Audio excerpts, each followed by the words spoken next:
মুসলমান বলে ছেলে মেয়েরা পাড়া তরুণেরা ও যুবকেরা ও নবীর গোলামেরা কবরে মাহফিলে বসেছে সব মাহফিল দিয়েছে ভালো করে শুনে রেখে দেন আল্লাহ নবী বলে আল্লাহ নবী জানিয়ে দেন বদকার বেঈমান দুজনের লাশ গুঞ্জান কবজ হয়ে যাবে আল্লাহ নবী বলে যারা আল্লাহর মুমিন বান্দা হবে তাদের রূহ বেরিয়ে যাবে তাদের রূহটাকে যখন বার করে আল্লাহর ফারিস্তারা ধরাধরি করে যাবে তাদের রূহটাকে এত খুশবু উঠতে থাকবে তাদের রূহটার জন্য তাদের আত্মীয় স্বজন এলাকাবাসী সালামতে থাকবে হে আমার আত্মীয় স্বজনেরা হে আমার পাড়া প্রতিবেশীরা এলাকাবাসী সালামতে থাকবে এটা কার রূহ কোন এর বাপের নাম কি এমন সময় আল্লাহর ফারিস্তারা বলবে এটা অমুক গ্রামবাসী অমুকের পুত্র অমুকের রূহ তার জন্য তাই এলাকাবাসী আত্মীয় স্বজন বাপ মায়ের নাম হবে এরকম ভাবে তার রূহটাকে ধরাধরি করে আল্লাহ পাকের প্রথম আসমানে ফারিস্তারা নিয়ে যাবে প্রথম আসমান থেকে দ্বিতীয় আসমান দ্বিতীয় আসমান থেকে তৃতীয় আসমান তৃতীয় আসমান থেকে চতুর্থ আসমান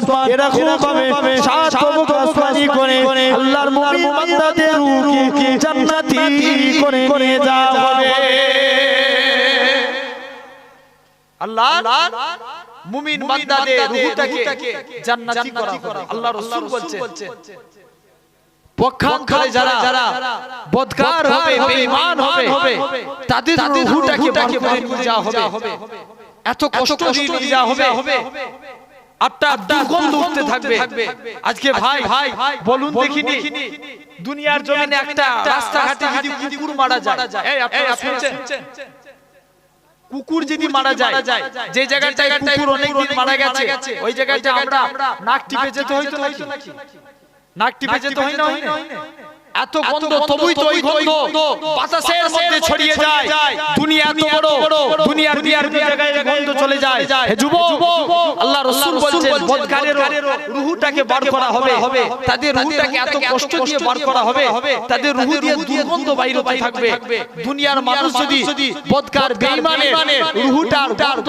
শুনতো তাহলে তারা বুঝতো যে দুনিয়ার মানুষ হার্টফেল করে যেত তাদের রূহটাকে কষ্ট দিয়ে নিয়ে যেতে প্রথম আসমান থেকে দ্বিতীয় আসমান দ্বিতীয় আসমান থেকে এরকম ভাবে সাত তবক আসমানে নিয়ে যাওয়া হবে তাদের রূহটাকে জাহান্নামী করা হবে আল্লাহ রাসূল বলেন এরপরে বান্দাকে গোসল দেয়া হবে দেখবেন আমরা গোসল দিলে খুব কি জোরে ঘুরিয়ে দিই না টিপে সাবান ঘষি আস্তে আস্তে দিই না খুব মৃদু স্লোলি কেন না দেখবেন হে ভাই যুবক ভাইরা আজকে চিন্তা করে দেখো কোন ভাইয়ের হাত ভেঙে গেছে সেই জানে হাত ভাঙার জ্বালা কি না কোন মানুষের পা ভেঙে গেছে কারুর শরীর খারাপ তার কষ্ট সেই জানে কিন্তু দুনিয়ার কষ্টের থেকে 70 গুণ বেশি তো হলো মরণের কষ্ট বান্দা যখন মুখ বেরিয়ে যাবে সে বলতে থাকবে মুখ দিয়ে কথা বলতে পারবে না কিন্তু বলবে এই আমার আত্মীয় স্বজনেরা এই একটু আগে আজরাইল ফারিস্তা আমার রূহকে বার করে নিয়ে গেছে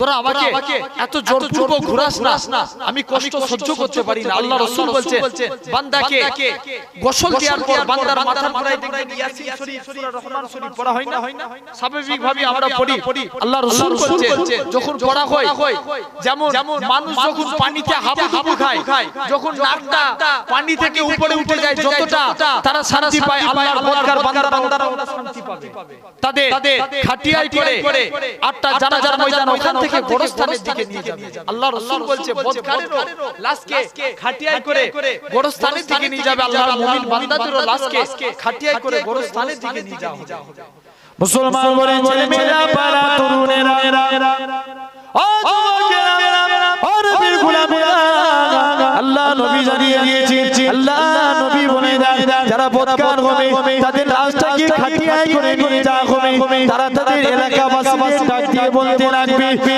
আমার এলাকাবাসীরা হে আমার আত্মীয় স্বজনেরা তোমরা আমাদের লাশটাকে এত তাড়াতাড়ি কবরস্থানের দিকে নিয়ে যাও না কেন না আমার কবরের মধ্যে যা ভয়ঙ্কর আযাব দেখতে পাচ্ছি যদি তোমরা দেখতে পেতে আমাকে কবরস্থ করতে না ও যুবকেরা ও নবীর গোলামেরা আল্লাহ নবী জানিয়ে দেন আল্লাহ নবী বলে দেন পক্ষান্তরে যখন কোন নেককার আল্লাহর মুমিন বান্দাদের লাশটাকে খাটিয়ায় করে যখন যাওয়া হবে তারা তাদের এলাকাবাসীদের ডাক দিয়ে বলতে বলতে লাগবে, এ আমার এলাকাবাসীরা, এ আমার আত্মীয় স্বজনেরা, তোমরা আমাদের লাশটাকে তাড়াতাড়ি করে কবরস্থানে দিকে নিয়ে চলো, কেননা আমার কবরের মধ্যে আমি যা নিয়ামত দেখতে পাচ্ছি, যদি তোমরা দেখতে পেতে আমাকে তাড়াতাড়ি কবরস্থ করে দিতে, কেননা আমার কবরেতে আমি আল্লাহ পাকের রহমতের জান্নাত দেখতে পাই।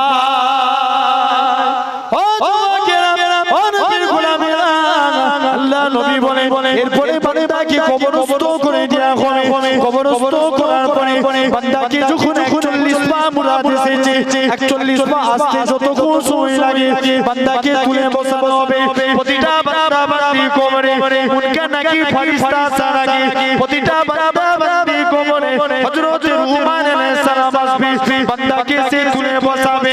আল্লাহ পাকে বান্দারে আল্লাহ তোকে 60 বছর হায়াত দিয়েছিল, আল্লাহ তোকে 40 বছর হায়াত দিয়েছিল, আল্লাহ তোকে 50 বছর হায়াত দিয়েছিল, তো যৌবন হালতটাকে যুবক বয়সটাকে কোন কাজে ব্যয় করেছিস? আজকে খাতা কলমে হযরত রুমান আলাইহিস সালাম বলবে, আল্লাহ পাকের ফেরেশতারে আমরা কি দুনিয়া থেকে খাতা কলম নিয়ে এসেছি, আমরা আজকে দিনে লিখবো, না কোথায় পাবো?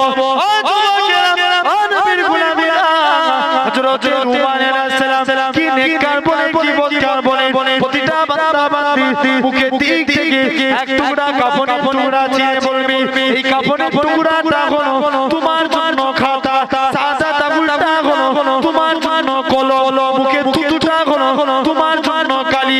বান্দা মুখ থেকে থুতু নিয়ে কালি সাদা তাগুল করে লিখতে থাকবে, লিখতে লিখতে বান্দার মুখে থুতু ঘুরিয়ে যাবে, তথাপি লেখা শেষ হবে না। ও যুবকেরা, ও নবীর গোলামেরা, হযরত রুমান আলাইহিস সালাম প্রতিটা বান্দা বান্দি গলায় ঝুলিয়ে দিয়ে চলে যাবে। কাল কিয়ামতের ময়দানে আল্লাহ পাক যারা নেক কাজ করে যাবে তাদের তো কোনো বেলা নাই, যারা অন্যায় করবে আল্লাহ পাক আফসোস করে বলতে লাগবে, ওরে আমার বান্দা নে, তোদেরকে হেদায়েতের পথে আনার জন্য আমি আল্লাহ পাক যুগে যুগে কত আমার নবী রাসূল পাঠিয়েছি, তারপরেও তোরা এত গুনার কাজ করেছিস। বান্দারে তোদেরকে হেদায়েতের পথে আনার জন্য আমি আল্লাহ পাক তো আবার আউলিয়া বান্দাদের তৈরি করেছি, তারপরেও তোরা এত গুনার কাজ করেছিস। ও যুবকেরা, ও নবীর গোলামেরা, বান্দা ভেবেছে দুনিয়ায় মিথ্যা কথা বলে পার হয়ে গেছি, আল্লাহর কাছে মিথ্যা কথা বলে পার হওয়া যাবে কি? জোরে বলে পার হওয়া যাবে না। আল্লাহ পাক নামাজ পড়েছিলাম, তোমার ফেরেশতারা লিখে না, আল্লাহ পাক জানাবে, ওই আমার বান্দারে, তবে আজকে দিনে আমি আল্লাহ পাক আমাকে সিজদা দে, বান্দা সিজদা দিয়া মতই হয়ে যাবে। ও যুবকেরা, তুমি আমি জীবনে দেখাই পাবো, তোমার আমার মুখ সাক্ষী দিতে লাগবে। আল্লাহ পাক এই মুখ দিয়ে আপনার বান্দাটা কোনদিনই পাক পবিত্র কালামুল্লাহ শরীফ পড়ে না, এই মুখ দিয়ে বান্দাটা গান বাজনা করেছে, এই মুখ দিয়ে বান্দাটা পড়ে গীবত করেছে, চকলখুরি করেছে, এই মুখ দিয়ে বান্দাটা মিথ্যা কথা বলেছে, এরকম ভাবে আপনার আমার পাক সাক্ষী দিতে লাগবে। আল্লাহ পাক ও রব্বুল আলামিন, আল্লাহ এই পা দিয়ে বান্দাটা কোনদিনই আল্লাহ মসজিদে দিকে যায় না, মাদ্রাসা দিকে যায় না, তিনি মাহফিলে গিয়ে বসে না, এই পা দিয়ে বান্দাটা মাচায় গিয়ে বসে পড়ে চকলখুরি করে বেরিয়েছে, এরকম ভাবে জিলাপি গিয়ে গান বাজনা শুনেছে, এরকম ভাবে আপনার আমার পাক সাক্ষী দিতে লাগবে। আল্লাহ পাক এই কান দিয়ে আপনার বান্দাটা কোনদিনই পাক পবিত্র কালামুল্লাহ শরীফ শুনে না, আপনার হাদিসের কথা শুনে না, এই কান দিয়ে বান্দাটা গান বাজনা শুনে কাটিয়েছে, এরকম ভাবে পড়ে গীবত মিথ্যা কথা শুনেছে। ও যুবকেরা, এরকম ভাবে প্রতিটা অঙ্গ প্রত্যঙ্গ আপনার আমার বিরুদ্ধে সাক্ষী দিতে লাগবে, এরকম ভাবে আপনার আমার চোখ সাক্ষী দিবে। আল্লাহ পাক এই চোখ দিয়ে আপনার বান্দাটা কোনদিনই আল্লাহ ভালো জিনিস তাকায় না, এই চোখ দিয়ে বান্দাটা বাজে জিনিসকে লক্ষ্য করেছে, এই চোখ দিয়ে বান্দাটা খারাপ জিনিসকে লক্ষ্য করেছে। ও যুবকেরা, ও নবীর গোলামেরা, এরকম ভাবে প্রতিটা অঙ্গ প্রত্যঙ্গ আপনার আমার বিরুদ্ধে সাক্ষী দিতে থাকবে। চোখ আপনার আমার বিরুদ্ধে সাক্ষী দিবে। আজকে বলুন তো আমরা এই চোখ আল্লাহ কত বড় নিয়ামত, আমরা কি চিন্তা করে দেখেছি? চোখে ফোঁকা পড়লে পানি বেরোয় না? কথা বলো, বেরোয় না চোখে পোকা পড়লে পানি বেরোয় আবার দেখবেন শরীর দিয়ে ঘাম বেরোলে একটা পানি বার হয় না আরে কথা বলো বার হইতো এখন ওই ঘামের যে পানিটা চোখে দিলে কি জ্বলবে না জ্বালা দেখেন একই মানুষের শরীর দিয়ে দুই ধরনের পানি বের হচ্ছে দেখেন আজকে চোখে পোকা পড়ে গেলে আমরা সঙ্গে সঙ্গে পানি লাগাই কিন্তু জেনে রাখেন আল্লাহ আটটা আমার শরীরের মধ্যে আমরা একটা মেশিন ফিট করে রেখে দিয়েছে যখনই তোমার চোখে কিছু লেগে যাবে তৎক্ষণাৎ ওই পানি দিয়ে সে দেখবেন আটটা আস্তে আস্তে চোখ আস্তে আস্তে পরিষ্কার হতে থাকবে জোরে বলে ঠিক কি না ভুল তাহলে এই চোখ আল্লাহ আমার দেখবেন আজকে আপনি দুটো চোখকে আপনি প্র্যাকটিক্যালি নিজেকে দিয়ে ভাবুন আজকে দুটো চোখকে আপনি বন্ধ করে রাখবেন যে আল্লাহ তো ইচ্ছা করলে আমাদের পারতো না এই ক্ষমতা কার আছে একটু জোরে মুখ দিয়ে কথা বল আল্লাহ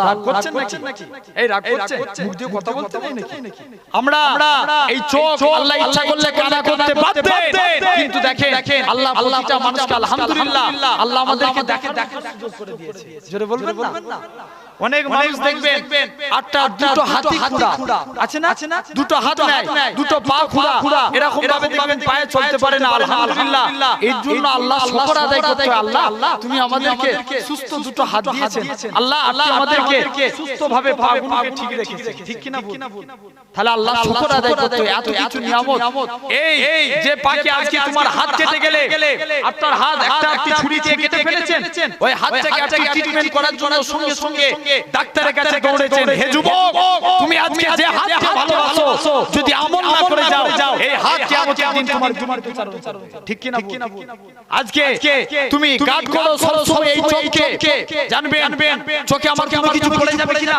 আপনি চোখকে গার্ড করেন চোখকে কত ভালোবাসে একটা মানুষ ভালোবাসে আরে হ্যাঁ না বলো চোখকে অনেক ভালোবাসে চোখের মধ্যে কোনো কিছু পড়তে দেয় না জানবেন এই চোখ কিয়ামতের দিনে তুমি যদি নেক আমল না করে যাও চোখ তোমার বিরুদ্ধে বিচারণ করবে এরকম ভাবে যে কানকে আমরা লাগাতে দিই না এই কান তোমার বিরুদ্ধে বিচারণ করবে সব অঙ্গ প্রত্যঙ্গ আত্মা আমার বিরুদ্ধে বিচারণ করবে আল্লাহ বলবে যা এই বান্দাকে জাহান্নামে করে দে বান্দাকে টেনে জাহান্নামের দিকে নিয়ে যাবে বান্দা হাউ করে কাঁদবে আল্লাহ আমার এই শরীর আল্লাহর ফেরেশতাদেরকে কাঁদতে থাকবে আর বলবে আল্লাহ ফেরেশতারা আমার এই শরীরে আযাবে জাহান্নামের কষ্ট আমি সহ্য করতে পারবো না আমি অন্যায় করেছি ঠিকই কথা কি আমাকে একটু সময় দিবে আমি আল্লাহর সঙ্গে যে দুটো কথা বলে আসি মুসলমান বলেন ছেলে মেয়েরা পাড়া তরুণেরা ও যুবকেরা ও নবী গোলামেরা এই বান্দাটাকে দুখানি শুই দিয়া কোনে বান্দাটা কাঁদতে আল্লাহর কাছে দৌড়ে যাবে আল্লাহর আরশের কাছে আছে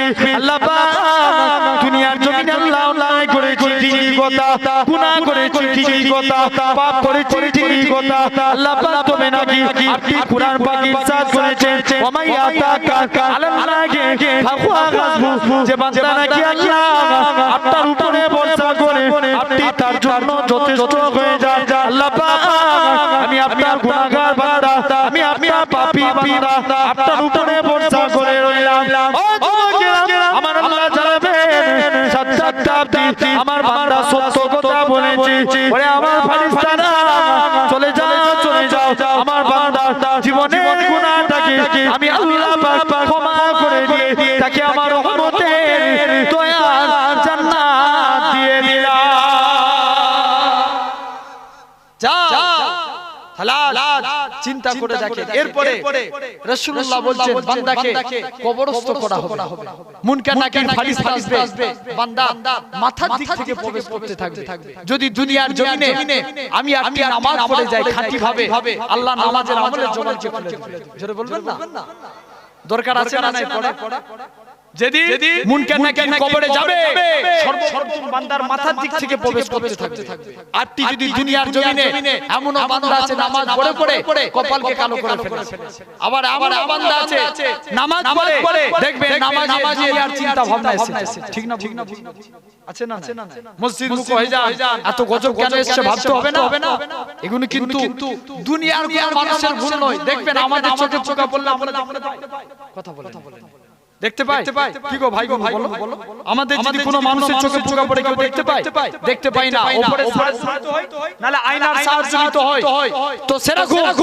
আপনারা দেখবেন আমরা কোনদিন আমাদের দোষ দেখতে পাই না জেনে রাখবেন আমরা সময়কে গালি দিই যুগকে গালি দিই এই যুগটা খারাপ যাচ্ছে খবরদার ভাঙনের মানুষ আমরা দিওকে বলে দিয়ে গেলাম যুগকে গালি দেওয়া যাবে না সময়কে গালি দেওয়া যাবে না কারণ যুগ নিয়ন্ত্রণ করে আল্লাহ সময় নিয়ন্ত্রণ করে আল্লাহ এই যুগের মানুষ আমরা খারাপ ঠিক কি না এই সময়ের মানুষ আমরা খারাপ অনেক মানুষ বলে আমাদের কপাল খারাপ জেনে রাখবেন যে কপাল আল্লাহ সিজদা দেয় সে কপাল কোনদিন খারাপ হতে পারে দোকানে ব্যবসায় লাভ হতেই পারে আমরা বলে দিই আমাদের কপালটাই খারাপ এত লস খেয়ে গেছি খবরদার কপালকে খারাপ বলবেন না আমার ভাইরা মসজিদ মুখী হন গজব আসে কোনো কারণে জানবেন যে সমাজে মদ পান ব্যাপক হারে বেড়ে যায় এখন মদ পান বেড়েছে না কমেছে কথা বলে অনেক বেড়েছে না সমাজের রাস্তাঘাটে দেখবেন এমন আছে সমাজে কিছু মাতাল স্ট্যান্ডার্ড মাতাল আছে না দেখবেন যারা মানে ডেলি অর্থাৎ প্রতি সব সময় মদ খায় লোকদেরকে চিনে না মাতাল বলে কিছু লোক আছে লুকিয়ে ঠিক না ভুল বলছি ওরা নিজেরা কিনতে যায় না অন্য মানুষকে দিয়ে কিনতে পারে এরা হচ্ছে স্ট্যান্ডার্ড মাতাল দেখবেন ওদেরকে বলবে তোদেরকেও কিছু দিব তোরা আমাদের এনে দে ঠিক না ভুল বলছি সমাজে দেখবেন এরকম মাতাল আছে ভাইরা এই সমাজে মদ কিন্তু প্রচুর বেড়ে যাচ্ছে আর জানবেন যে সমাজে মাতাল বেশি আল্লাহর গজব অনিবার্য সেই সমাজে ঠিক না ভুল বলছি আরে কথা বলেন আমার ভাইরা কেন না দেখবেন মদ খাওয়া অবস্থায় স্ত্রীকে তালাক দিলে তালাক হবে না হয়ে যাবে মদকে হারাম করেছে কে আল্লাহ হারাম করেছে তুমি খেতে যাও কেন এক মাতাল প্রতিদিন বলছে স্ত্রী আমি আজকে মদ খেতে যাচ্ছি রাতে যদি আমিও বাড়ি আসি দরজা খোলার দরকার নাই যত রাত্রি হোক দরজায় যতই আঘাত করি দরজা খোলার দরকার নাই স্ত্রী বলছে ঠিক আছে স্বামী মদ খেতে চলে গেছে মদ খেয়ে এসে 8টার গভীর রাতে স্ত্রী দরজায় আঘাত করছে স্ত্রী দরজা খোলা স্ত্রী দরজা খুলতে চায় লাস্টে গেলে এখন মাতাল ঘড়ি স্ত্রী কার পালন করছে স্বামীর হুকুমই পালন করছে লাস্টে গেলে সে মদের যোগী বলছে ওরে মা তোর পায়ে পড়ি কে বলছে মাতাল এখন তার যে ছেলে সে তো খেপে লাল হয়ে যাচ্ছে আব্বা আই থেকে 3 বছর আগে তোমার মা তুমি আমার মাকে নিয়ে টানাটানি করছো মাতাল তখন মদের ঘড়ি ভাই তাহলে আজকে বলে সমাজে এই মাতাল ব্যাপক হারে বাড়ে তাহলে এই সমাজে গজব অনিবার্য শুধু তাই নয় জিনা আজকে দেখবেন এখন জিনা বেড়েছে অনেক বেড়েছে আই থেকে 15 বছর ভাইগুলো সব বসে আছে বুকে হাত রেখে কথা বলুন তো 15 বছর আগে কোনো ছেলে আর মেয়ে রাস্তায় হাত ধরে ঘুরতে পারতো লজ্জা লাগতো না বাতারা হাত ধরলেও সাইডে গেলেও অনেকটা ডিসটেন্স থাকতো কেউ বুঝতে পারতো না কিন্তু এখন দেখবেন হাত ধরে ঘোরাতো দূরের কথা আরো রাস্তাঘাটে ওপেনলি খারাপ কাজে লিপ্ত হয় কেউ কোনো কথা বলে তাহলে দেখেন যত দিন যাচ্ছে মানুষের লজ্জা আল্লাহর রাসূল বলেন আল হায়া উসবাতু মিনাল ঈমান লজ্জা হলো ঈমানের অঙ্গ মানুষের লজ্জা বলে জিনিস উঠে যাচ্ছে ঠিক না ভুল দেখেন জিনার কাজ রাস্তাঘাটে ওপেনলি খারাপ কাজে লিপ্ত হচ্ছে কোনো লজ্জা নাই ভাইরা রাসূলুল্লাহ বলেন যে সমাজে দেখবে যে টাইমেতে কুকুর যেমন রাস্তাঘাটে খারাপ কাজে লিপ্ত হয় মানুষের মধ্যে একদম মানুষ হবে ওরকম খারাপ কাজে লিপ্ত হবে জানবে কিয়ামতের সবথেকে একটা বড় আলামত তাহলে দেখেন আর যে সমাজে জিনার কাজ বেশি হবে আল্লাহ গজব অনিবার্য সেই সমাজে এখন দেখেন জিনার কাজ বেশি একটার পর একটা দেখেন না কোভিড কি যাচ্ছে মনে হচ্ছে ছেড়ে দিয়ে চলে যাওয়ার কথা হচ্ছে না আবার ঘুরে আসছে নতুন করে ভাইরাস এসে অমিক্রণ কত বুঝতে পারছেন না নতুন করে আবার লকডাউন করার এখন লকডাউন পিরিয়ড চলছে অলরেডি জেনে রাখেন তবে আল্লাহর উপরে যিনি ভরসা রাখেন কেউ তোমাকে বাঁচাতে পারবে না ওপেন চ্যালেঞ্জ দিয়ে বলি তুমি যতই চেষ্টা করো যে আল্লাহ তোমাকে লকডাউন ফার্স্ট ওয়েভ থেকে বাঁচিয়েছে জোরে বলেন বাঁচিয়েছে কে আরে আল্লাহ বাঁচিয়েছে আল্লাহর নামটা বলতে কি পূর্ণতা কেন আরো জোরে বলেন বাঁচিয়েছে কে আল্লাহ সেকেন্ড ওয়েভ থেকে বাঁচিয়েছে কে আল্লাহ ইনশাআল্লাহ ভরসা যদি আল্লাহর উপরে থাকে আমার আল্লাহ তোমাকে থার্ড ওয়েভ থেকেও বাঁচাবে জোরে বলে আরো জোরে বলে ঠিক কি না ভুল আমার ভাইরা তাহলে নামাজ আমরা পড়ব কবরে আযাব থেকে বাঁচবো তো, বাঁচতে চাই তো। আজকে কবরের উদ্দেশ্য করে মাহফিল দিয়েছেন সবরে সানি ভাই, খুব খেয়াল করে শুনুন। কবর আজকে আমরা হয়তো আমাদের অন্তরে এমন হয়ে গেছে, কেন না অন্তরকে তিন ভাগে ভাগ করা হয়। কভাগ তিন ভাগ, কভাগ তিন ভাগ। নাম্বার 1 কলবে সলিম, নাম্বার 2 কলবে মরিদ, নাম্বার 3 কলবে মাইয়িত। সলিম মানে সুস্থ অন্তর। আল্লাহর ওলিদের অন্তর হচ্ছে সুস্থ। জোরে বলবেন না? আরেকটু জোরে হবে না? কারণ তাদের অন্তর সুস্থ, এজন্যই মরণ কাল জিন্দা, ঠিক কি না? আল্লাহর ওলিদের দাদা হুজুরের এক খলিফা ছিলেন, নাম হযরত হাফেজ জামাল উদ্দিন রাহমাতুল্লাহ আলাইহি। রাস্তা দিয়ে ইপার উপার হতে গেলে হুজুর গাড়ি অ্যাক্সিডেন্টে ইন্তেকাল করে গেলেন। ভারতের নিয়ম অ্যাক্সিডেন্ট হলে পোস্টমর্টম করতে হয় না? অ্যাক্সিডেন্ট হলে পোস্টমর্টম করতে হুজুরের লাশকে পোস্টমর্টম খানায় নিয়ে চলে গেলেন। হুজুরের ভক্ত মুরিদ মুহিব্বিনেরা হুজুরের লাশকে পোস্টমর্টম খানায় যেতে দিল না। আল্লাহর ওলির লাশকে আমরা পোস্টমর্টম খানায় যেতে দেব না। সবাই কাঁদতে লাগে, বলে না পোস্টমর্টম খানায় যেতে দেব না। আল্লাহ পাকের ওলি হযরত হাফেজ জামালউদ্দিন রাহমাতুল্লাহ আলাইহি মুরিদ মুতাকিদিনেরা কেঁদে জবাব দিয়েছিল, এ সরকারি প্রশাসনের তোমরা আমাদের পীরের লাশটাকে পোস্টমর্টম খানায় নিয়ে যাও না, মহিনা খানায় নিয়ে যাও না। আল্লাহর ওলির লাশটাকে দাড়ি পাল্লা জোর করো, দাড়ি পাল্লার একদিকে আল্লাহর ওলির লাশটাকে রেখে দাও, আর একদিকে পাল্লায় আমরা মুরিদেরা টাকা দিয়ে হুজুরের লাশের থেকে বেশি টাকা দিয়ে কানা বাড়ি করে দেবো, তথাপি হুজুরের লাশ থেকে পোস্টমর্টম খানায় নিয়ে যাও না। ও যুবকেরা, আল্লাহর ওলির লাশটাকে পোস্টমর্টম খানায় নিয়ে চলে গেলেন। একটুখানি ছুরি চালানো হয়েছে ওই কাটা অংশটা থেকে, তখনও পর্যন্ত আল্লাহ আল্লাহ আল্লাহ আল্লাহ আওয়াজ কারা ভেসে উঠেছে। আরো জোরে হবে না? তাহলে ইনাদের কলব হচ্ছে সলিম, সুস্থ। আল্লাহর ওলিদের কলব কি? সুস্থ। জোরে বলো সুস্থ। তারা আল্লাহর কাছে যা দোয়া চায় আল্লাহ কারেন্ট মতো কবুল করে। জোরে বলবেন না? কথা বুঝতে পারছেন আমার ভাইরা? তাহলে ভাবতে হবে। আর 2 নাম্বার হচ্ছে কলবে মাইয়িত, যাদের অন্তর মরে গেছে। এই অন্তরে যতই আল্লাহর কথা বলেন, কোরআনের কথা বলেন, কোনদিন কাজে লাগবে কেন? কথা বলেন, কাজে লাগবে না। আর 3 নাম্বার হচ্ছে কলবে মরিদ, অসুস্থ অন্তর। মানে অসুস্থ হলে সুস্থ করা যায় না? আমরা যদি স্বাভাবিকভাবে অসুস্থ হই, আমরা কার কাছে? ডাক্তারের কাছে। ভালো করার মালিক কে? আল্লাহ। কিন্তু এখন বলেন তো, সবাই বসে আছে, বুকে হাত রেখে কথা বলবেন। ডাক্তারের কাছে গিয়ে যদি ভালো হয়ে যায়, কেউ বলে আল্লাহ ভালো করেছে না, বলে অমুক ডাক্তারের কাছে গিয়ে ভালো হয়েছে। আমি ওটা বলছি না, ভালো করেছে বেশক আল্লাহ, কিন্তু মানুষ কি মুখ দিয়ে বলে আল্লাহ ভালো না, বলে অমুক ডাক্তারের কাছে গিয়ে ওষুধ দিয়ে ভালো হয়েছে, বলে না?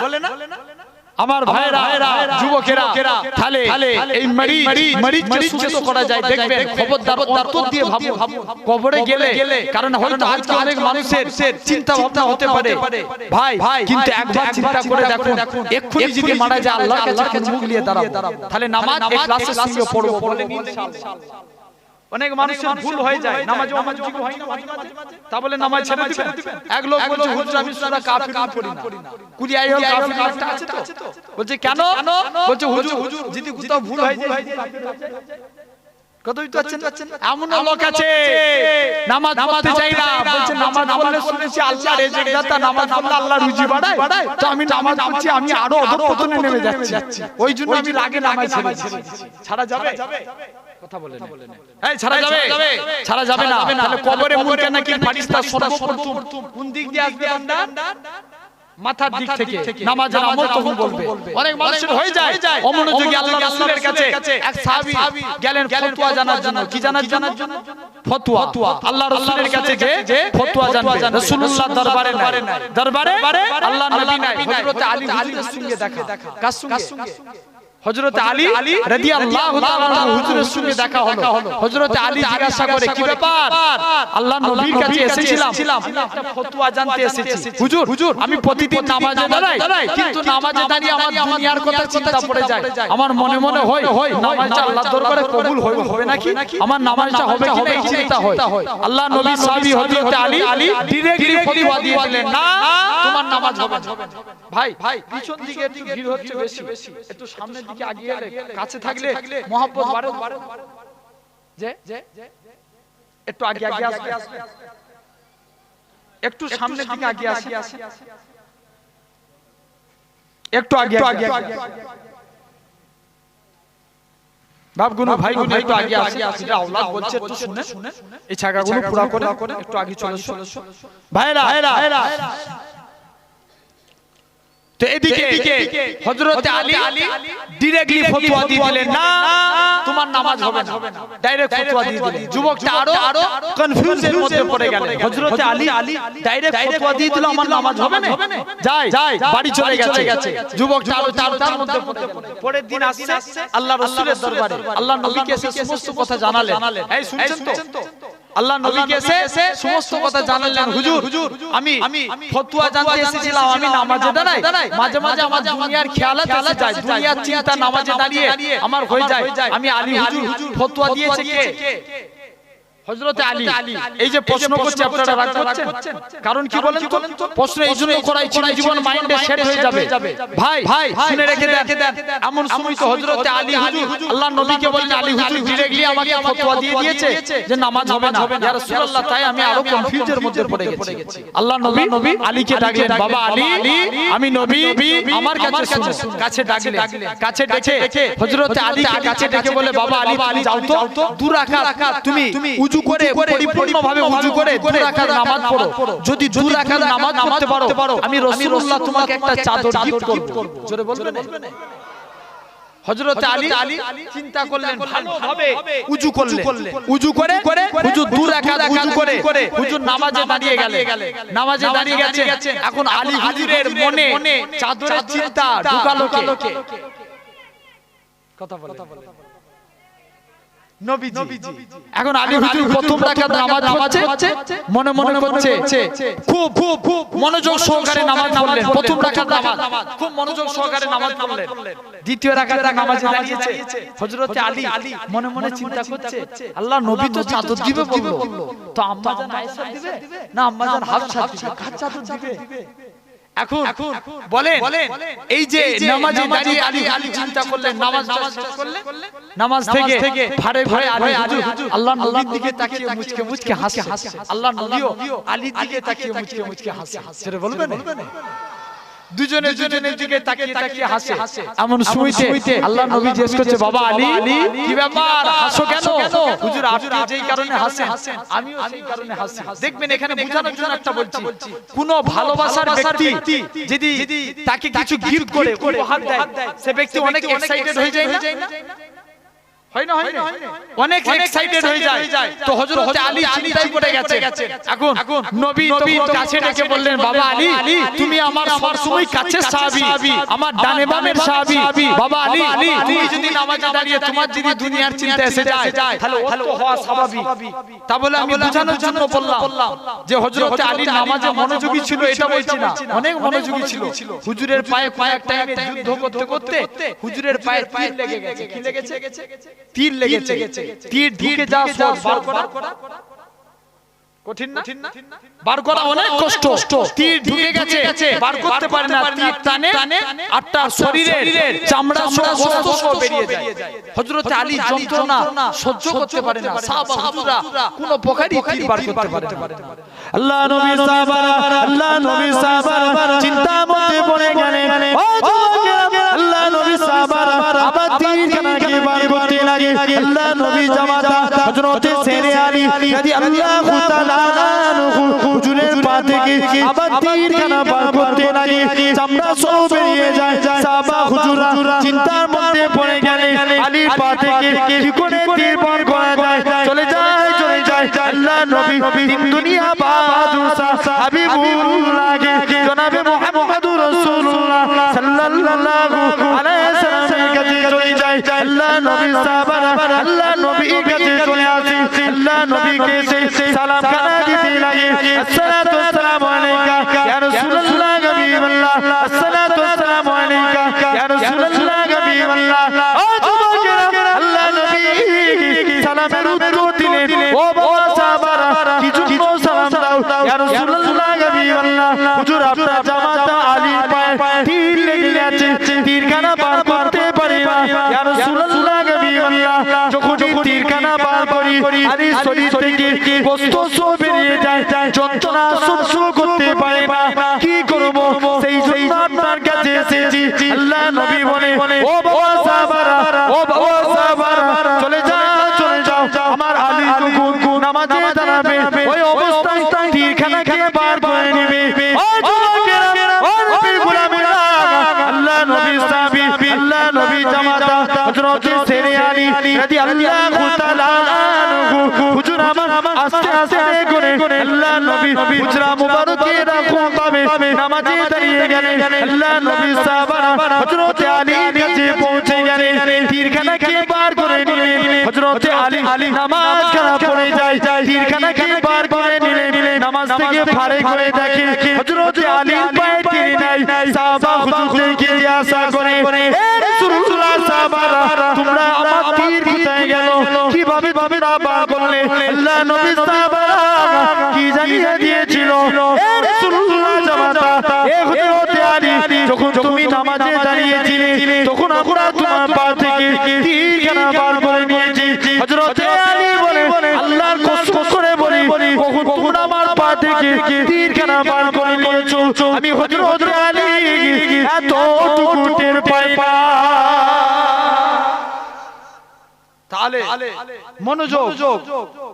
মনোযোগ সহকারে আজ আপনাকে আমাকে ঠিক কি না বলেন ইনশাআল্লাহ ভাই এরকম ভাবে আল্লাহ রাসূলের দুইজন সাহাবী ছিল হযরতে আব্বাস আর আম্মা দুজনে আল্লাহ নবী বললেন যাও বাবা আব্বাস দুজনে যে সীমান্ত বর্ডারে যে গার্ড দুজনে যে সীমান্ত বর্ডারে গার্ড দিচ্ছে আল্লাহ রাসূলের সাহাবী হযরতে আম্মা রাদিয়াল্লাহু তাআলা হুজুর তিনি কি করলেন আস্তে করে শুয়ে পড়লেন হযরতে আম্মা তিনি আস্তে করে হুজুর আমার ঘুমিয়ে পড়লেন শুয়ে পড়লেন হযরতে আম্মা তিনি শুয়ে পড়েছেন হযরতে আব্বা তিনি একা দাঁড়িয়ে সীমান্ত বর্ডারে একা দাঁড়িয়ে আছে মনে মনে চিন্তা করছে একা দাঁড়িয়ে থাকবো আমি নামাজ পড়ব না হুজুর কি করলেন নামাজের মধ্যে দাঁড়িয়ে গেলেন নামাজের মধ্যে দাঁড়িয়ে হযরতে আব্বা নামাজ পড়ছেন কাফেরদের তীর এসে হযরতে আব্বাসের পায়ে তীর লাগলো বাম পায়ে লাগলো ডান পায়ে লাগলো এমন সময়তে হযরতে আব্বা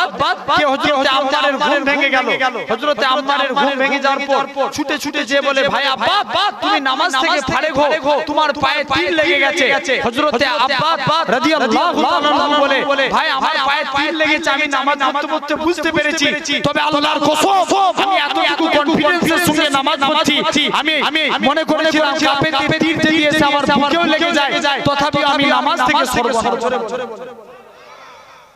তাহলে এরা মনোযোগ সহকারে নামাজ পড়েছে আল্লাহ নবী বলেন কবরবাসী মুনকার নাকির ফেরেশতা বান্দার মাথার দিক থেকে আসবে আল্লাহ নামাজের আমলের জবানকে খুলে দিবে দেখবেন সমাজে নামাজের আমল বলবে আল্লাহর ফেরেশতা মুনকার নাকির ফেরেশতা এই বান্দার মাথার দিক থেকে তোমাকে প্রবেশ করতে দেবে না নিরুপায় হয়ে মুনকার নাকির ফেরেশতা বান্দার ডান সাইড দিয়ে যাবে আটটার আমার রোজার আমলের জবানকে আল্লাহ খুলে দিবে রোজার আমলের জবান বলবে আল্লাহর ফেরেশতা মুনকার নাকির ফেরেশতা এই বান্দার ডান সাইড দিয়ে তোমাকে প্রবেশ করতে দেবে না কেন না বান্দাটা আল্লাহকে রাজি করার জন্য আল্লাহকে খুশি করার জন্য বান্দাটা রোজা রেখে পেট আর পিঠ সমান করে ফেলেছে জোরে বলবেন নিরুপায় হয়ে গিয়ে মুনকার নাকির ফেরেশতা বান্দার বাম সাইড দিয়ে আসতে থাকবে আটটার আমার দান সাদকা যাকাতের আমলের জবানকে আল্লাহ খুলে দিবে দান সাদকা যাকাতের আমলের জবান বলবে হে আল্লাহর ফেরেশতা মুনকার নাকির ফেরেশতা এই বান্দা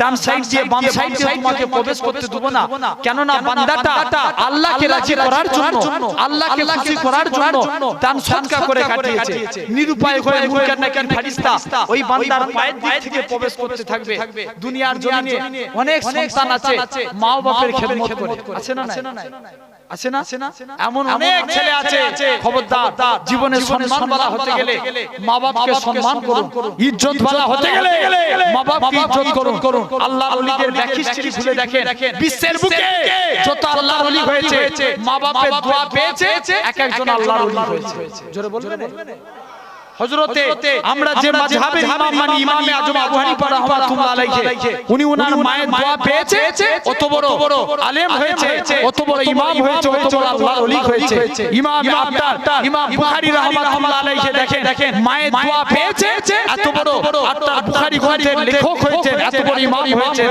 তাহলে আজ আপনাকে আমাকে মা বাপের দোয়া নেন। খবরদার, তারা যদি মনে দুঃখ পায়, হে যুবক, আজ তুমি চলে যাও, তাদের পা ধরে মাপ চেয়ে নাও। যদি তারা মাফ করে দেয়, আল্লাহ তোমাকে কবুল করে নেবে। জোরে বলে ভাই, সেই মা বাপের খেদমতের আমলে জবান বলবে, যখন মুনকার নাকির ফেরেশতা পায়ের দিক থেকে প্রবেশ করতে থাকবে, মা বাপের খেদমতের আমল বলবে, এই ছেলেটা আল্লাহকে খুশি করার জন্য এর মা বাপকে অনেক খেদমত করেছে, তাই এই সন্তানের পায়ের দিক থেকে তোমাকে প্রবেশ করতে দেব না। এরকম ভাবে আত্মাকে আমাকে বিভিন্ন দিক দিয়ে কবরের আযাব থেকে যদি আমল করে যায়, আমল আত্মাকে আমাকে বাঁচাবে। জোরে বলে তাছাড়া কেউ বাঁচাবে?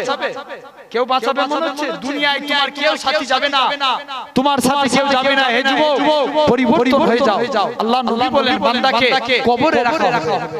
কবরে গেলে গোটা বুখারী তন্ন বিতন্ন করে দেখেন, কবরে সওয়াল প্রসঙ্গে 7টা হাদিস এসেছে।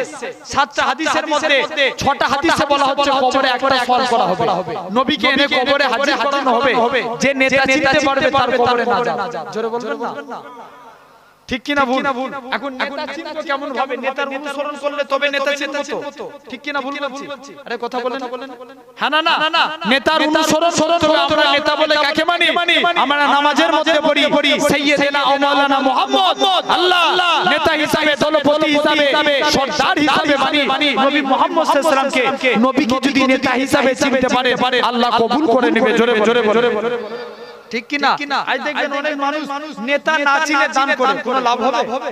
কথা বলে দেখবেন অনেক মানুষ লক্ষ লক্ষ টাকা দান করে, ডোনেট করে। আটটা এমন ভাবে দান করো, লক্ষ লক্ষ টাকা ডোনেট করে। নেতা না চিনে দান করা সব বেকার। আর তুমি যদি নেতা চিনে দান করো, এমনি তো মানুষের কাছেও ভালো, আল্লাহর কাছেও ভালো। জোরে বলবেন না? আমার ভাইরা, নেতা চিনে নবীর সুন্নাত দাড়ি রাখতে হবে। দেখবেন আজ এই দাড়ি রাখার মধ্যে অনেকে ফ্যাশন লাগিয়ে দিয়েছে। ঠিক কি না ভুল? দেখবেন অনেক ভাই আছে দাড়ির মধ্যে ফ্যাশন। ঠিক না ভুল বলছি? আরে কথা বলেন।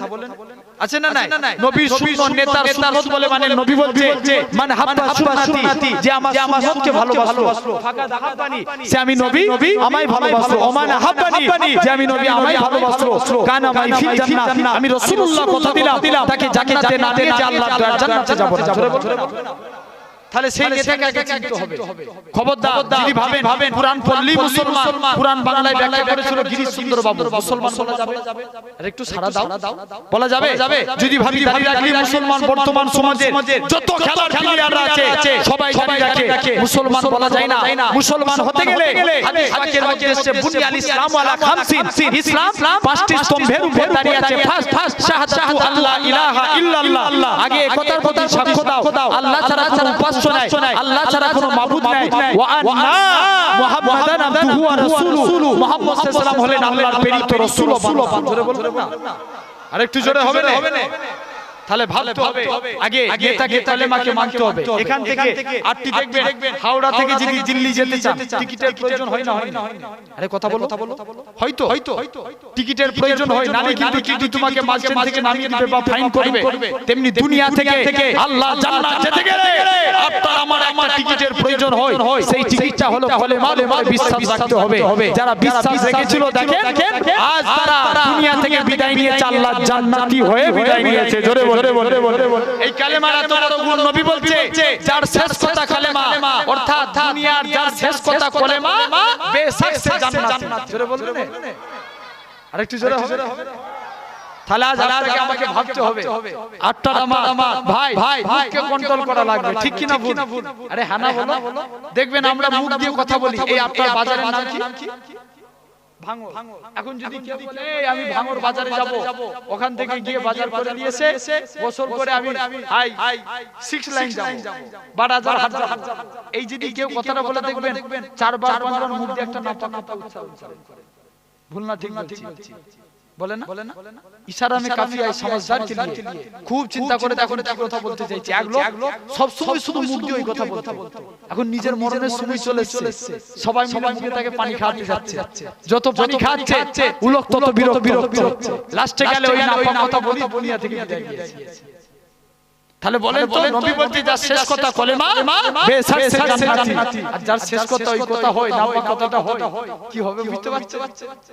আমার ভাইরা তাহলে কন্ট্রোল করে আল্লাহ রাসূলের কাছে এক সাহাবী গেলেন নবী যে বললেন বাবা দুনিয়ার জমিনে আল্লাহ নবী সাহাবী যে বললেন হুজুর আপনি আমাকে একটা আমল বলে দেন তো আমি কি আমল করব এই যুবক ভাইগুলো আজ বসেছেন খুব ভালো করে শুনে রেখে দেন আল্লাহ নবী বললেন বাবা খুব শিক্ষার ব্যাপার আছে এখানে আল্লাহ নবী বললেন জীবনে জীবন মিথ্যা কথা বলবে কে বলল নবীজি বলল তুমি আমার কাছে একটা ওয়াদা করো যদি তুমি একটা ভালো কাজ করো ওই একটা ভালো কাজ তুমি মানুষটাকে ভালো করে দিবে জোরে বলে ঠিক কি না ভুল আর যদি আমরা একটা গুনার কাজ করি কি হবে কথা বলেন একটা গুনার কাজ মানুষটাকে কি করবে পুরো মানুষটাকে বেকার করে দিবে পুরো মানুষটাকে ধ্বংস করে দিবে ঠিক কি না আমার ভাইরা যুবক ছেলে তিনটে জিনিস পান করত তো ওই সাহাবীর বদভ্যাস ছিল তিনটে মদ পান করত আটটা নামাজ পড়তো না আর কথায়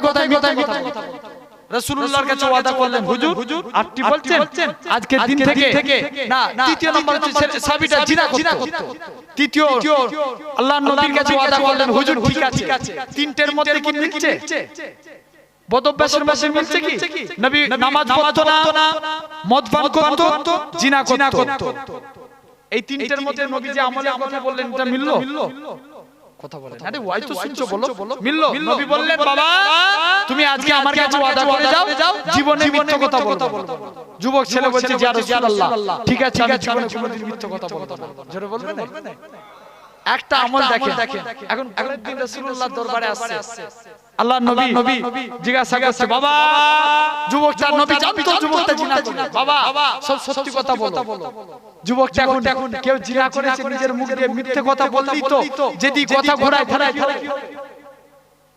কথা ঘোরালে যদি বলে না সে কথাটাকে এড়িয়ে যায় তাহলে কি হবে মিথ্যা হবে না সে নবীর কাছে কি ওয়াদা করেছে মিথ্যা কথা বলবো না যুবকটা কিন্তু তার আগে রাতে জিনা করেছে এমন শুনতে সে নবীর দরবারে যে হাজির এমন শুনতে নবী বলছে বাবা সবাই কথা বলো তুমি কি করেছো রাতে হুজুর আমি অমুকের মেয়ের সঙ্গে জিনায় লিপ্ত হয়ে গেছি তবে হুজুর আমি মিথ্যা কথা বলি না সত্য বলেছি কারণ আপনার কাছে ওয়াদা করেছি সদা সর্বদা সত্য কথা বলবো তবে আজকে দিন থেকে আমি ওয়াদা করছি হুজুর জীবনে আর জিনা করব না জোরে আরেকটু জোরে হবে না মদ পান করে দিন গেছে রাসূলুল্লাহর দরবারে সত্য কথা বলছে হুজুর মদ পান করে ফেলেছে এই মদ পান ওমর হুজুর খুব রাগী ছিল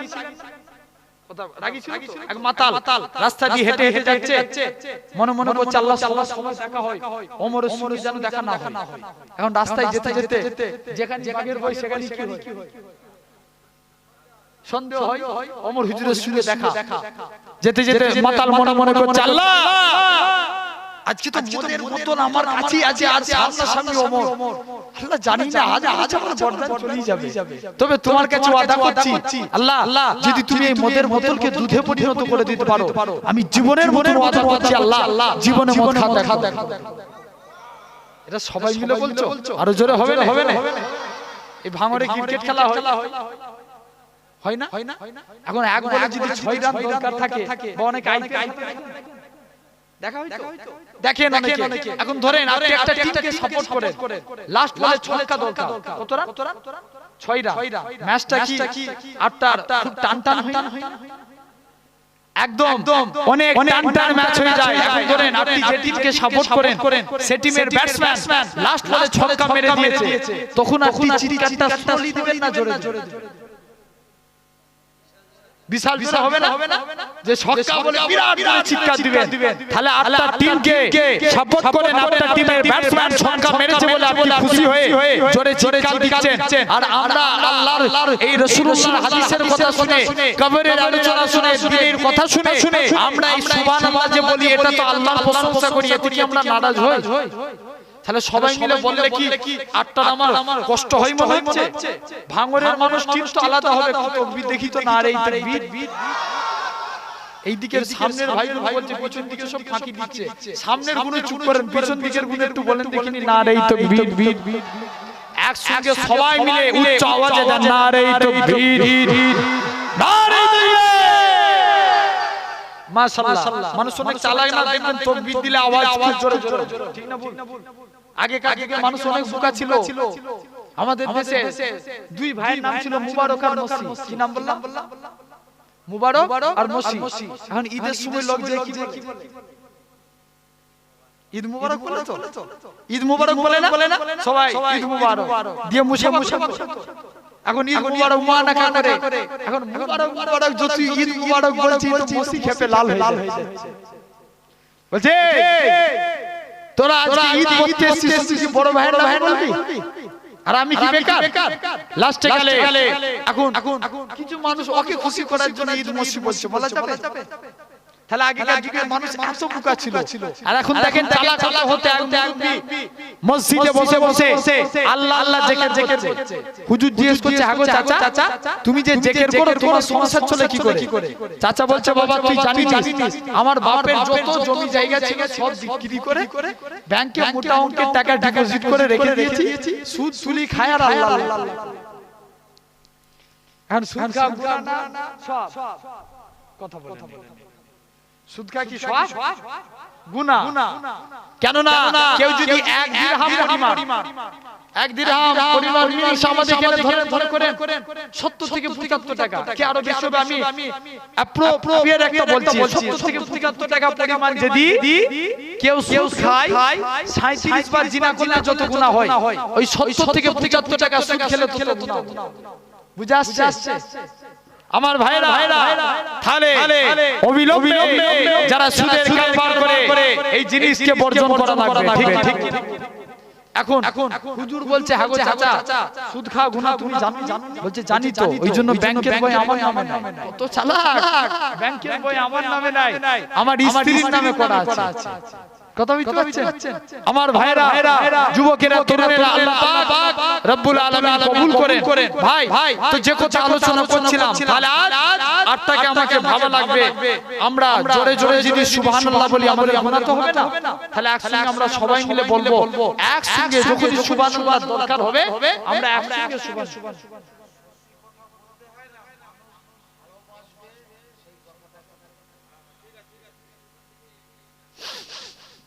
একবার দরুদ শরীফ আল্লাহুম্মা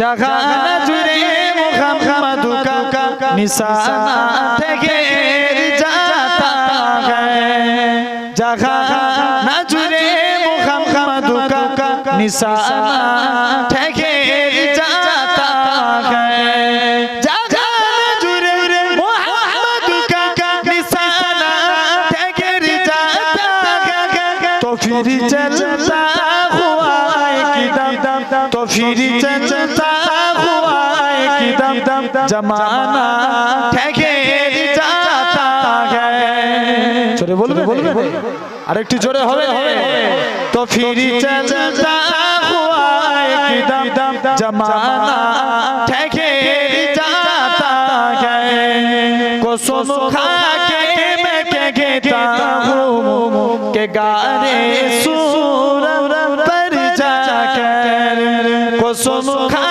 के मैं कहता हूँ कि गाने सुर पर जाकर कसम खा के मैं कहता हूँ कि गाने सुर पर जाकर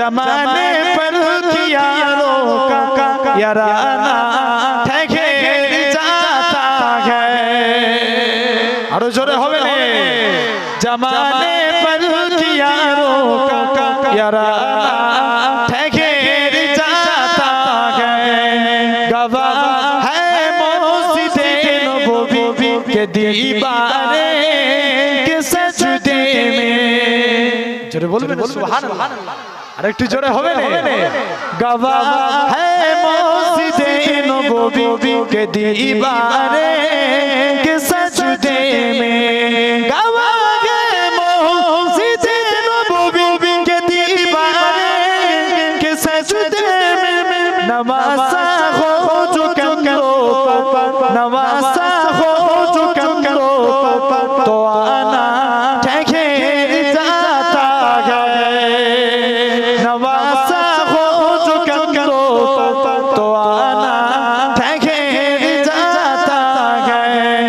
जहाँ हो बचाना है, जहाँ बातिल मिटाना है। जोरे बोलबे ना सुभान अल्लाह, আরেকটু জোরে হবে না? जहाँ हो बचाना है, जहाँ बातिल मिटाना है, जहाँ हो बचाना है, जहाँ बातिल मिटाना है, वहाँ मेरे मुहम्मद का, वहाँ मेरे मुहम्मद का दीवाना ठहर जाता है, वहाँ मेरे मुहम्मद का दीवाना ठहर जाता है। अल्लाहुम्मा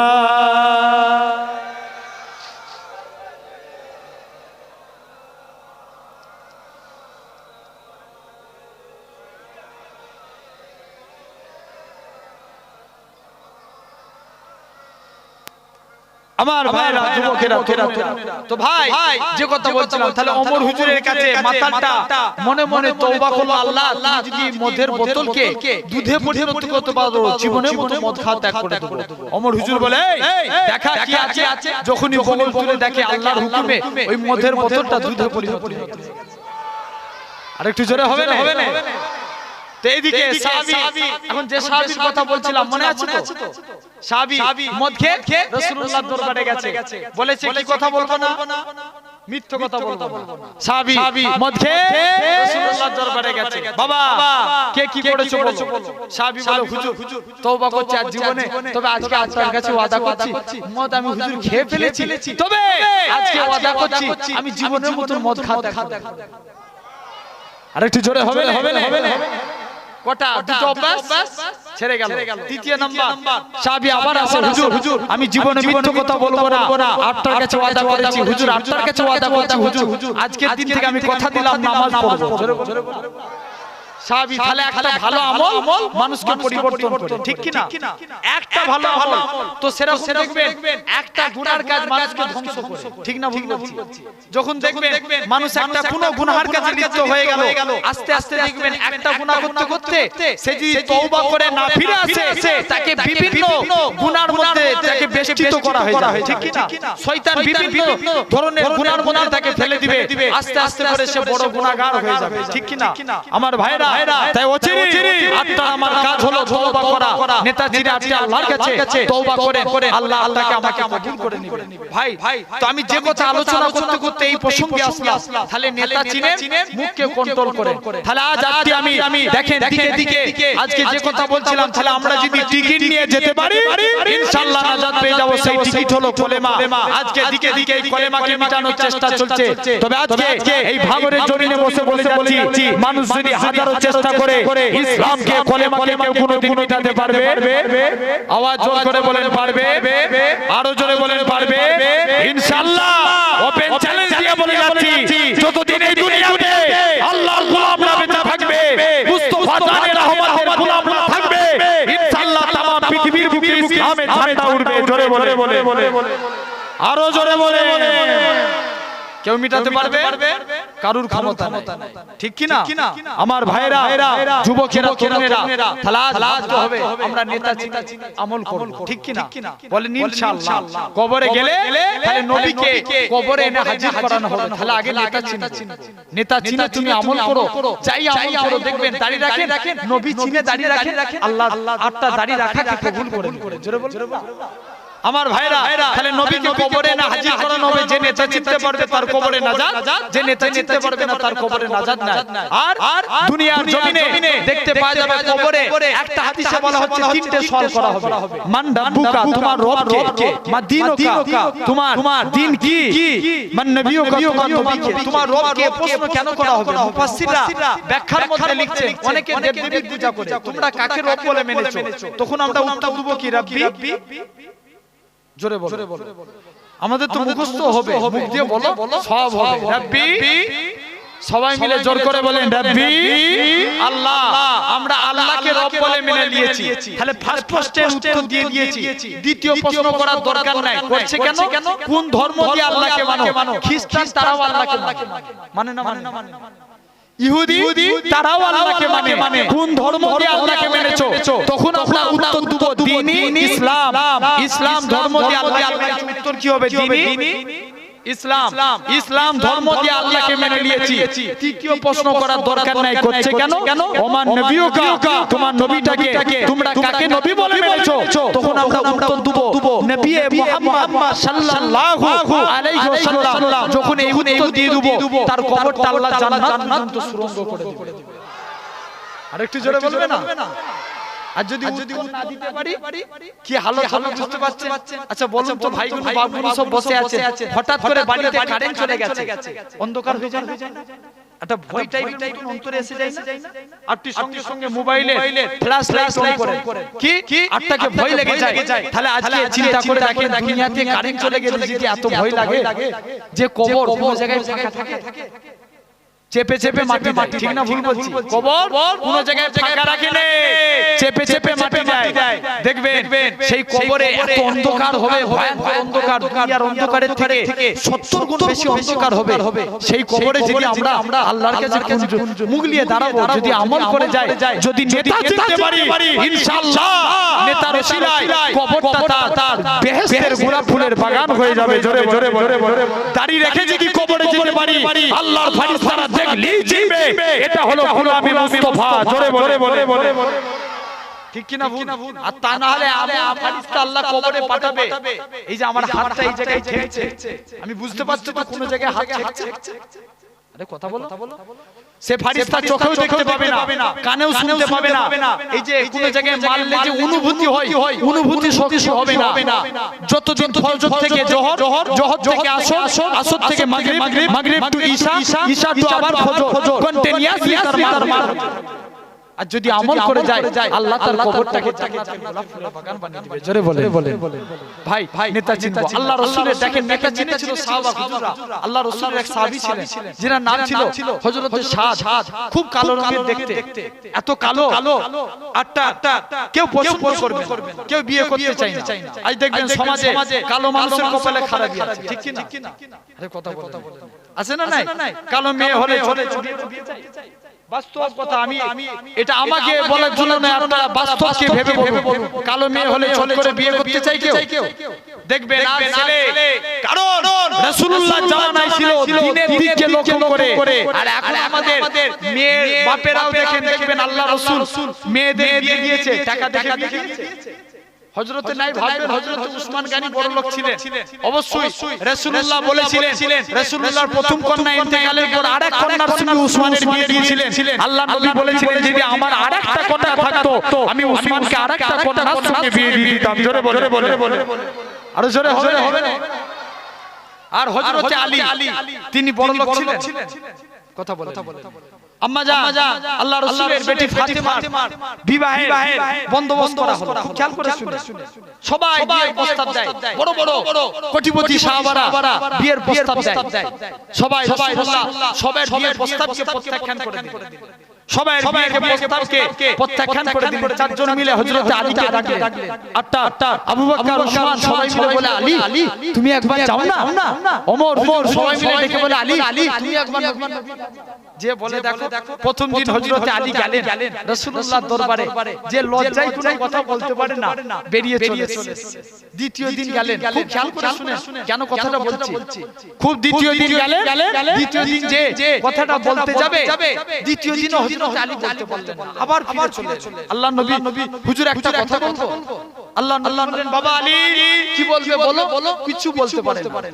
আল্লাহর নবী আলীকে কাছে ডেকে বললেন বাবা আলী তুমি জামাই কি ধরে একটা কথা বলবে বলছো তোমার কথাটা কি হুজুর আল্লাহর নবী বলছে বাবা তুমি কি বিয়ে করতে চাও যে রাসূলুল্লাহ আটটি যদি দিতে চান আমি করতে রাজি জোরে বলবেন আরেকটু জোরে হবে হযরতে আলী বলছেন এমন সময়তে আল্লাহর নবী বললেন ঠিক আছে যাও আলী আমি রাসূলুল্লাহ তোমার সঙ্গে আমার ফাতিমার বিবাহ দিয়ে দিলাম জোরে বলবে না কারণ আলী আর ফাতিমার বিয়ে স্বয়ং আমার আল্লাহ কবুল করে নিয়েছে জোরে হবে আল্লাহর নবী বললেন বাবা আলী বিয়ে তো করলে দিন মোহর আদায় হয় না বিয়েতে দিন মোহর কথা বলে হযরত আলী বললেন বাবা আলী তোমাকে আমি ছোট থেকে জানি তুমি মোহর আদায় করবে টাকা কই হুজুর আমার কাছে টাকা নাই কি আছে হুজুর আমার কাছে তরবারি আর ঢালটা আছে আল্লাহর নবী বললেন যাও বাবা আলী তরবারি যুদ্ধের জন্য প্রয়োজন তুমি যাও এই ঢালটাকে নিয়ে চলে যাও আল্লাহর নবী সাহাবী হযরত আলী রাদিয়াল্লাহু তাআলা আনহু হুজুর আমার মদিনা বাজারে চলে গেলেন মক্কা বাজারে চলে গেলেন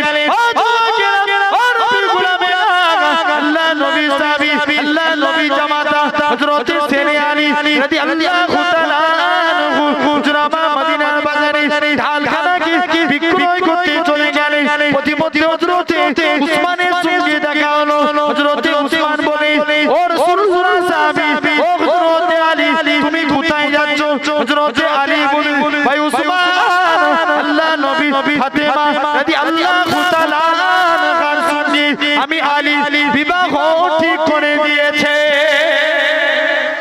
আমি আলী আমার এই ঢালটা বিক্রি করতে যাচ্ছি এখন বলেন তো আমাদের ঘরে যদি বড় জামাইকে এখন উসমান গানি রাসূলুল্লাহ জামাই তো নবী কি উসমানের সঙ্গে আলোচনা করলেন কথা বলেন আর আমাদের ঘরে যদি এখন যদি মেয়ের অন্য শালীর বিয়ে দিবে যদি বড় জামাইকে না বলে জামাই ফর্মে ফিরে যাবে ঠিক না ভুল বলছি হ্যাঁ বাস্তব না হ্যাঁ না আমার ভাই হযরত উসমান তিনি বললেন ভাই আলী যাও আজকের দিনে আমি তোমার এই ঢালটা কিনে নিলাম জোরে বলবেন না তবে আলী তোমাকে তো বিয়েতে কিছু গিফট দিতে হবে যাও এই ঢালটা আবার আমি গিফট হিসেবে তোমাকে উপহার দিয়ে দিলাম জোরে বলবেন হযরত আলী ঢাল সহ নিয়ে রাসূলুল্লাহর দরবারে এসে হাজির আল্লাহর নবী দরবারে এসে হাজির হয়ে গেলেন আটটা বিবাহ কমপ্লিট হয়ে গেল নবীকে সমস্ত কথা বললেন দেখেন কিন্তু আমার বলার উদ্দেশ্য হলো এটাই হযরত আলীকে যে নবী বিবাহ দিলেন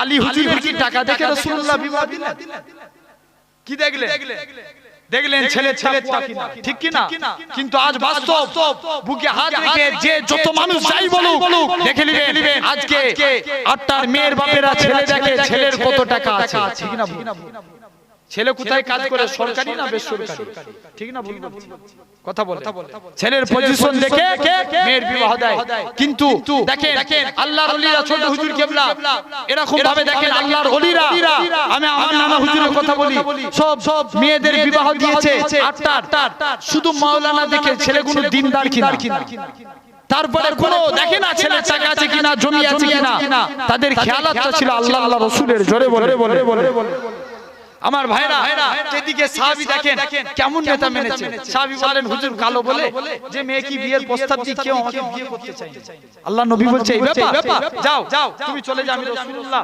তোমাকে বলে দিলাম যাও তুমি আমার কথা বলবে হুজুর তবে বলছেন তো একটা কাগজে লিখে দেন আল্লাহ নবী কাগজে লিখে দিলেন যাও তুমি আমার অমুক সাহাবী আব্দুল ওয়াহাবের কাছে চলে গেলে সালাম দিলেন কারো বাড়িতে গেলে কবার সালাম দিতে হয় তিনবার যদি সালাম উত্তর পান আপনি কথা বলতে না পেলে রিটার্ন ফিরে আসবেন তিনবার সালাম দিলেন সালাম দিয়ে উত্তর পেলেন কি ব্যাপার আল্লাহর নবী পাঠিয়েছেন আমি আহলে সুফা একজন আমার নাম সাদ আজকের দিনে আটটার কন্যার সঙ্গে আল্লাহ রাসূল আমার বিয়ে দিয়েছে জোরে বলবেন মেয়ের বাপ বলছে তুমি এত কালো আর আমার মেয়ে হচ্ছে হুরে মদিনার হুর তুমি এই কালো লোকটার সঙ্গে আমার মেয়ের বিয়ে দেব আর তুমি ঠিক বলছো নবী পাঠিয়েছে লোকটি সাহাবীটি বাড়িতে চলে গেলেন যে দেখে মেয়ে কাঁদে এখন মেয়ের মুখের দিকে তাকিয়ে বাপ কিছু বলতেই পারেনি হয়তো ভাবছে লোককে এই সাহাবীকে কালো দেখে হয়তো মেয়ে কাঁদছে মেয়ে তখন বলে আব্বা আমি এজন্য কাঁদিনি আটটি কারণ আমি মেয়ে এজন্য কাঁদি আমার বিয়ে স্বয়ং রাসূলুল্লাহ দিয়েছে যে বিয়েতে আল্লাহ রাসূল রাজি আমি মেয়েও সে বিয়েতে রাজি আরো জোরে হবে না কিন্তু আমাদের এখনকার যুগের মেয়েরা এরকম ছেলে বিয়ে করবে মডেল খুঁজবে ঠিক না ভুল ছেলে কতটা স্টাইলিশ ছেলে স্টাইল কেমন ছেলে দেখতে কেমন ছেলে প্রফেশনাল কেমন স্ট্যাটাস কেমন এরকম দেখে স্মার্ট ছেলেটা কতটা কিন্তু একবার দিনদারের দিকে দেখে না বাট মেয়ে বিয়ে করতে গেলে যুবকরা বিয়ে করতে চায় মেয়ে শুধু রং ফর্সা হলেই হলো ঠিক না ভুল তাতে মেয়ে যা পারে করে। ভুল বলছি? রাসূলুল্লাহ বলছেন তোমরা নারীদেরকে বিয়ে করবে চারটি গুণের কারণে। নাম্বার 1 তার সৌন্দর্য, নাম্বার 2 তার বংশ মর্যাদা, নাম্বার 3 তার ধন সম্পত্তি, নাম্বার 4 তার দিনের দিকটা দেখবে। তবে দিনের দিকটাকে লক্ষ্য করে বিয়ে করবে। যদি এই ওসিয়ত না মানো তারা বাদ ইয়াদাকা, এই হাদিসের শেষ অংশে বলা হচ্ছে তোমাদের হাত ধুলোয় ধূসরিত হোক। আজকে দেখেন যত বেশিরভাগ ঘরে দেখবেন স্বামী স্ত্রী এত অশান্তি কেন বলেন তো? যুবকগুলো নতুন নতুন বিয়ে করে নতুন নতুন কি মহব্বত, আর তারপরেই দেখবেন একটু হোয়াটসঅ্যাপ গালি বউ সন্দেহ করে। ঠিক না ভুল বলছি? আরে হ্যাঁ না বলো আমার ভাই, এই সমস্যা কেন বলেন তো? আমরা নবীর হাদিসের প্রতিফলন মানে উল্টো আমল করেছি, যার কারণে আজকে দেখেন আমাদের পরিস্থিতি এরকম। ভাইরা যুবকেরা, তো সাহাবীর মহিলা বললেন আব্বা জান যে বিয়েতে আল্লাহ রাসূলুল্লাহ জি আমি মেয়েও সে বিয়েতে রাজি। মেয়ের বাপ দৌড়ে দৌড়ে আসলেন, হুজুর আটটি সাজে পাঠিয়েছিলেন, বিয়াদবি মাফ করেন হুজুর, আমার মেয়ের সঙ্গে আটটার সাজের আমি মহিলার বাপ হয়ে আমি কথা দিলাম দুজনের মধ্যে বিবাহ বন্ধনে আবদ্ধ করে দেব। জোরে বলবেন না? আল্লাহ নবী সাদের বিয়েতে 400 দিরহাম মোহর ধার্য করলেন। কত? 400 দিরহাম। 400 দিরহাম মোহর ধার্য হলো। নবী বলছে বাবা সাদ মোহর কই? হুজুর আটটি বিয়েতে বিয়ে দিয়েছেন, আটটি দেন। আটটি তো বিয়ে ঠিক করে দিয়েছেন, কোথায় পাবো আমি? আটটি দেন। আল্লাহ নবী বললেন যাও আমার জুননুরাইন ওসমান গানির কাছে চলে যাও, আমার আব্দুল্লাহ বিন আউফের কাছে চলে যাও, দুজনের কাছ থেকে যে টাকা নিয়ে আসেন। যাও দুজন মিলে দুজনের কাছে চলে গেলে টাকা আনতে গেলেন। এরকম ভাবে অনেক দিলেন, 600 দিরহামের অধিক টাকা হয়ে গেল। যাও তো তুমি এগুলো নিয়ে মদিনায় তোমার স্ত্রীর বাসরাতের কেনাকাটা করতে যাও। মদিনার বাজারে কেনাকাটা করতে গেছে। কে যেমন একজন জিহাদ ঘোষণাকারী, একজন ঘোষণা করছে কে আছো চলো আল্লাহর স্বার্থে, দ্বীনের স্বার্থে, কুরআনের স্বার্থে, ইসলামের স্বার্থে, দ্বীনকে জিন্দা করার জন্য তোমরা কারা আছো আল্লাহ রাসূলের মহব্বতে জিহাদের ময়দানে যেতে চাও, তোমরা কারা আছো তৈরি হও। সাদ কনফিউজের মধ্যে পড়ে গেল, মনে করছে আমার কাছে আমার নবী আগে না আমার স্ত্রী আগে, নবী আগে না স্ত্রী আগে কে? এই দু চারজন মিলে বলছেন নবী তো সবাই জান নাকি? জানতো? আমরা কারা নবীকে ভালোবাসি একটু হাত তুলে দেখাবে? নারে তাকবীর, আরো আওয়াজটা জোর করে বলেন নারে তাকবীর, নারে তাকবীর। আলহামদুলিল্লাহ নবীকে জানে রহমত মুস্তাফাকে তো আমরা মহব্বত করি। সবাই মিলে বলছে আজকের দিনে যাই যে দেখি, সবাই মিলে বলছে ব্যাপারটা কি? তবে মনে কনফিউজের মধ্যে পড়ে যাচ্ছে আমার কাছে আমার নবী আগে না আমার স্ত্রী আগে। কেন না হাদিস পাকের মধ্যে এসেছে লা ইউমিনু আহাদুকুম, তোমরা ততক্ষণ পর্যন্ত প্রকৃত মুমিন হতে পারবে না হাত্তা আকুনা হাব্বা ইলাইহি, যতক্ষণ পর্যন্ত আমি তোমাদের কাছে ফেভারিট না হই, প্রিয় না হই, মি ওয়ালিদিহি তোমাদের মা বাবা, ওয়ালাদিহি তোমাদের সন্তান সন্ততি, ওয়ান নাসি আজমাইন সর্বাপেক্ষা আমি রাসূলুল্লাহ যদি তোমাদের কাছে প্রিয় না হই তোমরা দুনিয়াতে প্রকৃত মুমিন হতে পারবে না। তাহলে দেখেন সমস্ত কিছু থেকে কাকে আগে বেশি ভালোবাসতে হবে? নবীকে। এখন সাদ মনে করছে যে নবী না থাকলে আমি তো এই মেয়ে পেতাম। জোরে বলবেন না? চলে গেলেন বলে আমার স্ত্রীর বাসরাতের কেনাকাটা বাদ দিয়ে যুদ্ধে সরঞ্জাম কিনতে লাগলেন। যুদ্ধে সরঞ্জাম কিনে জিহাদের মুখোশ পরে আটটা পর্যন্ত সব মুখোশ পরে ঘোড়ায় করে আটটা তলোয়ার নিয়ে জিহাদে হাজির। প্রথমে লড়াই করতে কেউ বুঝতে পারেনি, তারপরে কালো পাছা দেখে আল্লাহ রাসূলের সাহাবারা চিনতে পেরে গেল, নবী চিনতে পেরে গেলেন। বাবা তুমি কি সাদ? ইয়া রাসূলুল্লাহ। বাবা তুমি আজকে স্ত্রী, আজকে কি জন্য এখানে এসেছো? হযরতে সাদ মনে নিয়ত করছে আল্লাহ যুদ্ধ করব, যুদ্ধ করতে করতে শহীদ হব, তোমার জান্নাত পেয়ে যাব। জোরে বলবেন না? জিহাদ এই নিয়ত করে জিহাদের ময়দানে নেমে গেছে, যুদ্ধ করতে লাগলেন, হুজুর শহীদ হয়ে গেলেন। আল্লাহ নবী সাদের কবরের পাশে সবাই মিলে যে সাদের কথা নবীকে বললেন যে হুজুর সাদ শহীদ হয়ে গেছে। সাদের কবরের পাশে দাঁড়িয়ে নবী একবার কেঁদে ফেললেন, আবার মুচকে হাসতে লাগলেন। আল্লাহ নবী বললেন বাবা সাদ তুমি আজকের দিনে কাঁদো? নবী সাহাবারা জিজ্ঞাসা করলেন ইয়া রাসূলুল্লাহ হাবিবাল্লাহ হুজুর আপনি একবার কাঁদছেন আবার মুচকে হাসছেন, এর কারণটা একটু জানতে চাই। আল্লাহ নবী মুসলমান করে ছেলে মেয়েরা পাড়া তরুণেরা আল্লাহ নবী কি জানিয়ে দিয়েছিলেন? আল্লাহ নবী কি বলেছিলেন? ও বাবা সাহাবারা আমি রাসূলুল্লাহ যেটা জানি তোমরা সেটা জানো না, আমি রাসূলুল্লাহ যেটা জানি তোমরা সেটা জানো না। কেন না আমি রাসূলুল্লাহ আমার সাথে কবরে দেখি, কেন না কেঁদে ফেলেছিলাম, কেন আমার সাথ দুনিয়ার কথা চিন্তা করেছিল, কিন্তু আমার আল্লাহ পাক আমার সাথের কবরটাকে বেহেশতের গোলাপ ফুলের বাগান বানিয়ে দিয়েছে। তবে আর রাসূলুল্লাহ হাবিবাল্লাহ হুজুর আপনি কেন মুচকে মুচকে আসতে লাগে? আল্লাহ নবী সাহাবাদিওকে আল্লাহ নবী বলতে লাগে, ও বাবা সাহাবারা, আমি রাসূলুল্লাহ কেন আমার সাথে কবরের দিকে তাকিয়ে তাকিয়ে কেন মুচকে মুচকে আসছিলাম? কেন আমার সাথ কালো, দুনিয়ার জমিনে কালো মানুষের কেউ সম্মান দেয় না, কেন না হযরতে বিলাল ছিল কালো, ঠিক কি না? হযরতে বিলাল ছিল কালো, বিলাল কালো বলে সাহাবায়েরা বিলালের সঙ্গে মুসাফা করে না, মুআনাকা করে না। হযরতে বিলালের অন্তরে দুঃখ হতো, কালো মানুষ বলে যে আমার সঙ্গে মুসাফা করে না। হযরতে বিলাল আল্লাহ নবী ডাক দিয়ে বললেন, এ হযরতে বিলাল, চলে যাও চলে যাও, একখানা খুরমা নিয়ে আসো। হযরতে বিলাল একখানা খুরমা নিয়ে আসলেন। আল্লাহ নবী বললেন, ওগো বাবা বিলাল, অর্ধেক খুরমা তুমি খাও, বাকি অর্ধেক খুরমা খানা আমি নবী আমার জন্য রেখে দাও। হযরতে বিলাল অর্ধেক খুরমা খানা খেয়ে নিলেন, বাকি অর্ধেক খুরমা খানা আল্লাহ নবীর জন্য রেখে দিলেন। আল্লাহ নবী বিলালের ছুটা খানা খেতে যায়। আল্লাহ নবী সাহাবারা, আল্লাহ নবী সাহাবারা, আল্লাহ নবী সাহাবী হযরতে বিলাল আল্লাহ নবী কদমে পড়ে যায়। ইয়া রাসূলুল্লাহ হাবিবাল্লাহ, ইয়া রাসূলুল্লাহ হাবিবাল্লাহ, হুজুর আপনার গোলাম আমি, হুজুর আপনার ছুটা আমি খাবো, হুজুর আপনি আমার ছুটা খাবেন না? না, এটা মানা যাবে না, এটা মানা যাবে না। ও যুবকেরা, আল্লাহ নবী ছুটা খানা খেয়ে, আল্লাহ নবী বিলালের ছুটা খানা খেয়ে সাহাবাদিওকে প্রমাণ করে দিয়েছিল আমার রাসূলুল্লাহ কালো বিলালকে কতটাই না মহব্বত করে থাকে। ও যুবকেরা, কোন বিলালের কথা বলি? মদিনার মসজিদে বিলাল আযান দিত, আল্লাহ নবী সাহাবারা, আল্লাহ নবী সাহাবারা আল্লাহ নবীর কাছে নালিশ জানালো, ইয়া রাসূলুল্লাহ হাবিবাল্লাহ, বিলালের কণ্ঠস্বরটা আমাদের ভালো লাগে না, বিলালের আযান কেন আমাদের পছন্দ হয় না, বিলালকে আযান দেওয়া থেকে বরখাস্ত করুন। আল্লাহ নবী কি জানিয়ে দিয়েছিলেন, ওগো বাবা বিলাল, চলে যাও চলে যাও, তোমাকে আর আযান দেওয়া লাগবে না, তুমি এখান থেকে চলে যাও। হযরতে বিলাল কারো সঙ্গে কোনো কথা না বলে নিজে বাড়িতে চলে গেলেন। তাহাজ্জুদের টাইমে আল্লাহর কাছে কাঁদতে লাগলেন, আল্লাহ পাক, বলা দেওয়ার মালিক আল্লাহ তুমি, সম্মানের মালিক তুমি, কালো খোদার মালিক তুমি।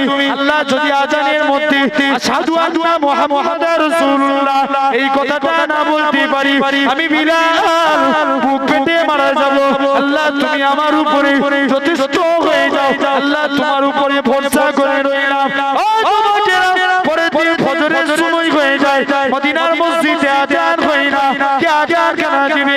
মদিনার মসজিদে আযান হয় না, আমার আল্লাহ পাক জিবরাইল আমিনকে পাঠিয়ে দিলেন, এ হযরতে জিবরাইল, চলে যাও চলে যাও, আমার রাসূলুল্লাহকে জানিয়ে দাও, আমার রাসূলুল্লাহকে বলে দাও, কেন না বিলালের আযানটাকে আমার আল্লাহ কবুল করে নিয়েছে।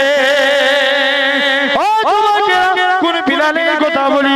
আমার রাসূলুল্লাহ যখন কাবা ঘরটা পুনর্নির্মাণ করলেন, আমার রাসূলুল্লাহ হযরতে বিলালকে কাবার সাথে তুলে দিও, এ হযরতে বিলাল, কাবার সাথে উঠে যাও, কাবার সাথে উঠে যে আযান দাও। হযরতে বিলাল বলতে লাগে, ইয়া রাসূলুল্লাহ হাবিবাল্লাহ, কখনো মদিনা শরীফ থেকে কাবার দিকে মুখ করে আযান দিয়েছি, কখনো বাইতুল মুকাদ্দাসের দিকে মুখ করে আযান দিয়েছি। ইয়া রাসূলুল্লাহ হাবিবাল্লাহ, হুজুর আজকে আমি বিলাল কাবার সাথে উঠে গিয়েছি, আমি কোন দিকে ফিরে আযান দেব? আমার রাসূলুল্লাহ কি বলেছিলেন, হে হযরতে বিলাল, তুমি কি আমি নবী আমাকে দেখতে পাচ্ছ না? আমার দিকে ফিরে আযান দাও। আমার রাসূলুল্লাহ কাবা বানিয়েছে। আরো জোরে হবে না? হুজুর, আর আপনি সাদের কবরের দিকে তাকিয়ে কেন হাসছিলেন? বাবা, আমার সাদ কালো ছিল, দুনিয়ার মেয়ে ছেলে সাদকে বিয়ে করতে চাইতো না, কিন্তু আমার সাদ কবরে আল্লাহর জান্নাতি হয়ে জান্নাতি হুরগুলো সাদের কবরে নেমে গেছে। আমি রাসূলুল্লাহ হাসতে লাগি, জোরে বলে। কথা বুঝতে পারছেন আমার ভাইরা? তাহলে আজ আমরা নেতা চিন্তা অনেকটা রাত হয়ে গেছে, আর বেশি নয়। কথা বুঝতে পারছেন? প্রায় 12টা বেজে গেছে। আমি 11:30টার মধ্যে শেষ করে দেওয়ার কথা ছিল, 12টা এখনই অলরেডি প্রায় বেজে গেছে। যাই হোক, আপনারা কষ্ট পেলেন, তবে স্মরণ করেন মরণকে। আজকে যেহেতু ভাই আমি অন্য বিষয়ের উপর আলোচনা করতে পারতাম, যেহেতু আজকে এটা কবরের উদ্দেশ্য করে একটা সবরেসানির মাহফিল, একটা দোয়ার মাহফিল, ঠিক কি না?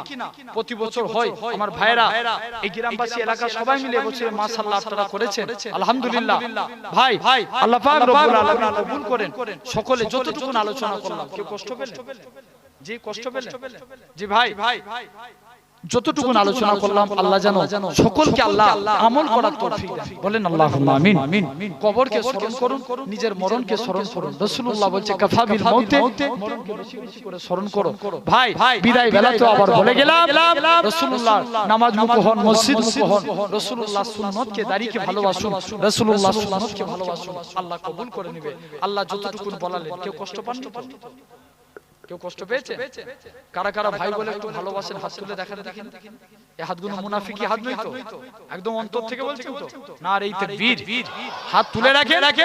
আল্লাহ দেখতে পাচ্ছে তো, আল্লাহ সাক্ষী আছে। না রে তাকবীর, আলহামদুলিল্লাহ। হাতটা অন্তর থেকে ভাইয়ের ভালোবাসা দিলেন। আপনার দোয়া করি আল্লাহ যারা অন্তর থেকে ভাইয়ের মতো ভালোবাসে, আল্লাহ দুনিয়ায় রাখেন একসঙ্গে মিলেমিশে, আল্লাহ আখিরাতে যেন আমাদেরকে এক জান্নাত নসিব করেন। বলেন আল্লাহুম্মা আমিন।